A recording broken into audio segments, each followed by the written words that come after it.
नमस्कार दोस्तों, जय हिंद, वंदे मातरम। सभी शिक्षक बंधुओं का, सभी भाई बहन, हर गृहिणी का जिसका सपना है शिक्षक बनना, सरकारी शिक्षक बनना, दोस्तों सभी का स्वागत है।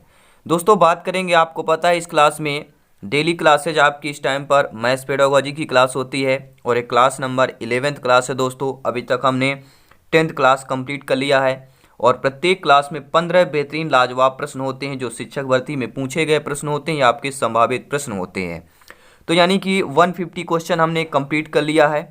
आइए चलिए 11th नंबर क्लास देख लेते हैं। आई होप अगर आपने पिछले क्लासेस नहीं देख पाया है किसी की वजह से, या अभी आपने क्लासेस ज्वाइन किया है, चैनल को ज्वाइन किया है, तो बेल आइकन पे, यहाँ पे आइकन पे लिंक मिलेगा। तो इस वीडियो को देखने के बाद आप पिछली क्लासेस भी देख सकते हैं क्योंकि सिलेक्शन सर्वोपरि है।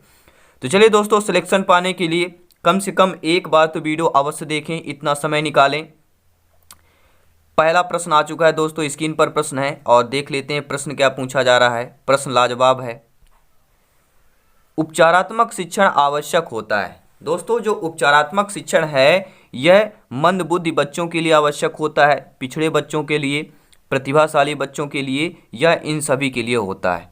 तो उपचारात्मक शिक्षण जो होता है मंद बुद्धि बच्चों के लिए भी होता है, इनका भी उपचारात्मक करना चाहिए शिक्षण, ये कैसे मंदबुद्धि से ऊपर आ सके, समान बुद्धि पर आ जाएं। पिछड़े बच्चे हैं उनको आगे बढ़ाने के लिए उपचारात्मक शिक्षण की आवश्यक है। प्रतिभाशाली बच्चों के लिए भी उपचारात्मक शिक्षण की आवश्यक है, यानी इन सभी के लिए उपचारात्मक शिक्षण की आवश्यकता है। अगला प्रश्न देख लेते हैं। वीडियो को लाइक करते जाएंगे। सभी लोग शिक्षक परिवार से हैं, एक ही परिवार से हैं आप लोग। प्रश्न देख लेते हैं दोस्तों। अधिगम संबंधी कठिनाइयों और कमियों के स्वरूप का निर्धारण करना कहलाता है। जो अधिगम संबंधी कठिनाइयाँ होती हैं और उनकी कमियाँ जो होती हैं उनके स्वरूप का निर्धारण करना। निर्धारण करना क्या उपचार है, निदान है, त्रुटि है या विचार होगा। यानी निर्धारण से क्या आता है भैया, नी फैक्टर काम कर रहा है। निदान की बात करेंगे, कोई भी अधिगम से संबंधित कठिनाई और कमियाँ होती हैं उनके स्वरूप का निर्धारण करना ही आपका निदानात्मक या निदान करना कहलाता है। ठीक है, आपका सेकंड ऑप्शन सही हो जाएगा।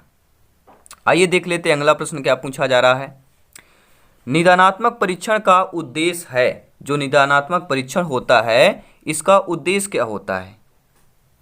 अध्ययन अध्यापन प्रक्रिया में सुधार लाना, पिछड़े बालकों की पहचान करना, छात्रों की कमियों के आधार पर उनको शैक्षिक निर्देशन देना, या उपयुक्त सभी।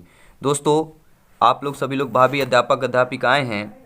निदानात्मक परीक्षण का उद्देश्य होता है कि अध्ययन अध्यापन प्रक्रिया में सुधार लाया जाए, पिछड़े बालकों की पहचान करा जाए और जो छात्रों की कमियों के आधार पर उनको शैक्षिक निर्देशन देना ही, ये सभी उपरोक्त सभी आपके निदानात्मक परीक्षण के उद्देश्य हैं।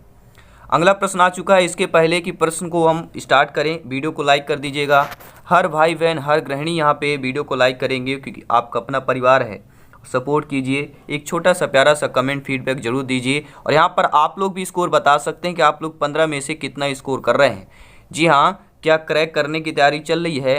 क्या आपके 120 प्लस क्रैक करने की तैयारी चल रही है? बिल्कुल तैयारी चल रही है, सभी क्लासेस ज्वाइन कीजिए। जी हाँ, अभी भी समय है, अभी वो वक्त है जहाँ पे आप सिलेक्शन पा सकते हैं। जी हाँ, दिवाली, ये आपकी दिवाली है और जो वो दिवाली होगी सिलेक्शन वाली, उसके लिए आपको कम से कम 40 से 45 दिन आपको देना पड़ेगा।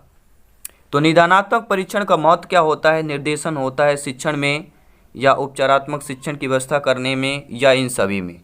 तो निदानात्मक परीक्षण का महत्व क्या होता है? देखिए मैं आपको बता देता हूँ इस प्रकार के प्रश्नों को। अगर आपको लगे कि दो ऑप्शन यहाँ पे इससे रिलेटेड हैं प्रश्न से, तो आपको उपरोक्त सभी वाले ऑप्शन पे चले जाना है। तो निदानात्मक परीक्षण का महत्व निर्देशन में भी होता है, शिक्षण में भी होता है, उपचारात्मक शिक्षण की व्यवस्था करने में भी होता है, उपरोक्त सभी में होता है। ये नोट्स PDF फाइल पाने के लिए दोस्तों जायसवाल कोचिंग सेंटर टेलीग्राम में सर्च करें, वहाँ पे सब कुछ आपको मिल जाएगा। 1 से 2 दिन में हम प्रोवाइड करवा देते हैं ये सभी नोट्स और PDF फ्री ऑफ कॉस्ट में, क्योंकि राष्ट्र हित में शिक्षा की बात करते हैं।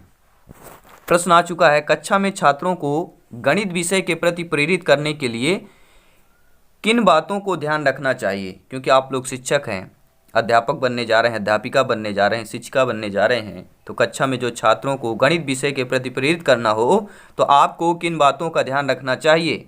छात्रों से कठिन अभ्यास करवाना, या सभी छात्रों को समान रूप से शिक्षा देना, या छात्रों में आत्मविश्वास की भावना का विकास करना, या छात्रों को हल की गई समस्याओं से अधिक कमी निकालना। तो कक्षा में छात्रों में गणित विषय के प्रति जो है प्रेरित करने के लिए आपको छात्रों में आत्मविश्वास की भावना का विकास करना चाहिए। तीसरा ऑप्शन सही हो जाएगा। ये प्रश्न लाजवाब है, समझिएगा इस प्रश्न को क्या पूछा जा रहा है।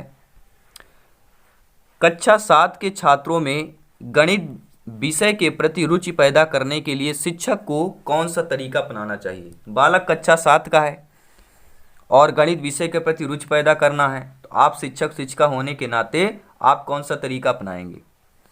कमज़ोर छात्रों के लिए अतिरिक्त कक्षाओं की व्यवस्था करेंगे या गणित विषय के 2 कालांश देंगे, इस छात्रों को आकर्षक पुस्तकें उपलब्ध कराएंगे या गणित पहेलियाँ तथा अन्य मनोरंजन क्रियाओं के माध्यम से शिक्षा प्रदान करेंगे।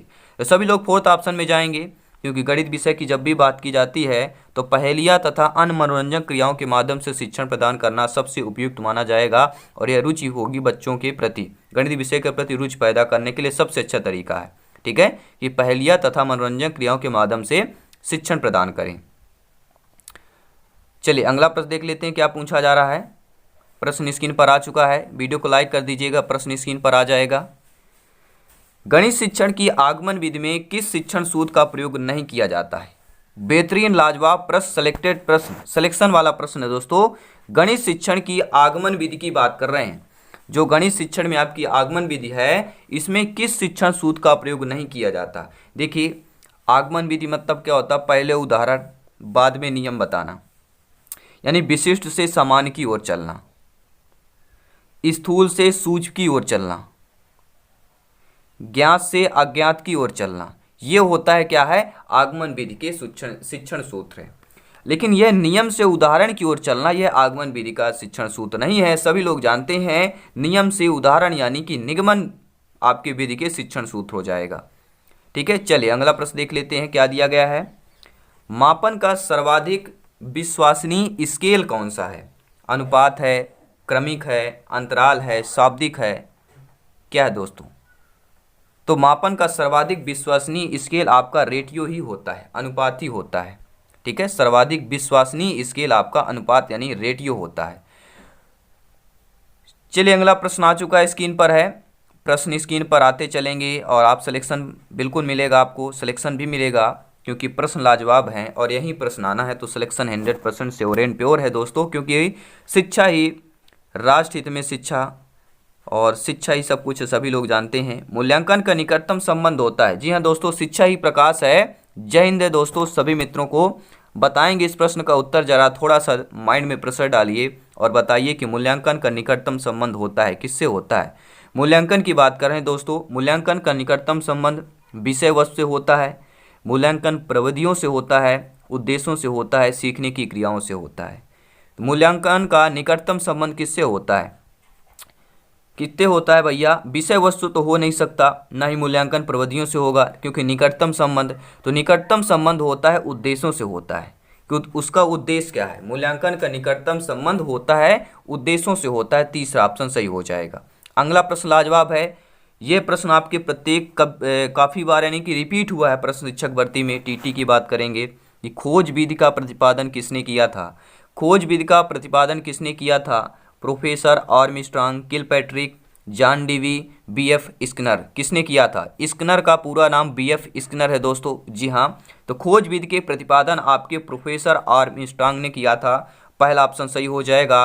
दोस्तों शिक्षक भर्ती में सिलेक्शन पाना चाहते हैं और इस परिवार का हिस्सा बनिए और सिलेक्शन पाइए। आसान रास्ता यहाँ पे मिलेगा, क्योंकि यहाँ पर जो प्रेरित किया जाता है आपको शिक्षक बनने के लिए, और वो प्रश्न आते हैं जो आपके सिलेबस के आधार पर होते हैं, जो बेहतरीन नई दिशा के साथ साथ सही दिशा के साथ साथ चलते हैं और सिलेक्शन सर्वोपरि है। तो सब्सक्राइब कर लेंगे सभी मेरे प्यारे मित्र। प्रश्न आ चुका है। यदि एक परीक्षण जो है उस उद्देश्य का मापन करे जिसकी पूर्ति हेतु उसकी रचना की गई हो, तो उसमें निहित है। उसमें क्या निहित हो सकता है। यदि एक परीक्षण है उस उद्देश्य का मापन करें जिसकी पूर्ति हेतु उसकी रचना की गई हो, जिसकी पूर्ति हेतु उसकी रचना की गई हो उस आपके शिक्षण की, तो उसमें क्या निहित होगा। विवेदनशीलता, विश्वसनीयता, वैधता, वस्तुनिष्ठता। प्रश्न थोड़ा अटपटा है, लेकिन ऐसे ही प्रश्न आना है तो करना बहुत ही अनिवार्य है दोस्तों। तो एक परीक्षण उस उद्देश्य का मापन करे जिसकी पूर्ति हेतु उसकी रचना की गई है, तो उसमें निहित होगा वैधता निहित होगी। क्या होगा, उस जिसकी पूर्त हेतु उसकी रचना की गई हो उसमें निहित क्या होगी, वैधता निहित होगी। तीसरा ऑप्शन सही हो जाएगा। आइए देखेंगे अगला प्रश्न। इनमें से कौन सी विधि जो है विश्लेषण विधि के ठीक विपरीत है। तो सभी लोग जानते हैं दोस्तों, क्या जानते हैं, सभी लोग यह जानते हैं कि आगमन की विपरीत निगमन होती है और संश्लेषण की विपरीत विश्लेषण होती है। तो यानी विश्लेषण की ठीक विपरीत आपकी संश्लेषण होगी। दोस्तों आपका जो संश्लेषण विधि है, संश्लेषण में एक तथ्य की सत्यता की जांच की जाती है। जो संश्लेषण विधि है इसमें किसी तथ्य की सत्यता की जांच की जाती है, परंतु इससे पाठ का सही तथा वास्तविक ढांचा ज्ञात नहीं होता है। संश्लेषण विधि से संश्लेषण विधि साध्य सिद्ध करती है लेकिन उसकी व्याख्या नहीं करती है। विश्लेषण विधि से प्राप्त तथ्य की जांच की जा सकती है, संश्लेषण से नहीं की जा सकती। देखिए संश्लेषण विधि के गुण क्या हैं। यह विधि विश्लेषण विधि को सरल है, विश्लेषण विधि से सरल है, यानी संश्लेषण ज़्यादा इजीली है अकॉर्डिंग टू विश्लेषण, और ये इससे निष्कर्ष निकालने विधि से अधिक स्थान नहीं घेरती है आपकी संश्लेषण विधि। और विश्लेषण विधि के पश्चात संश्लेषण विधि का उपयोग आवश्यक होता है। और विश्लेषण विधि की बात कर लें अगर दोस्तों, तो आपका जो विश्लेषण विधि होता है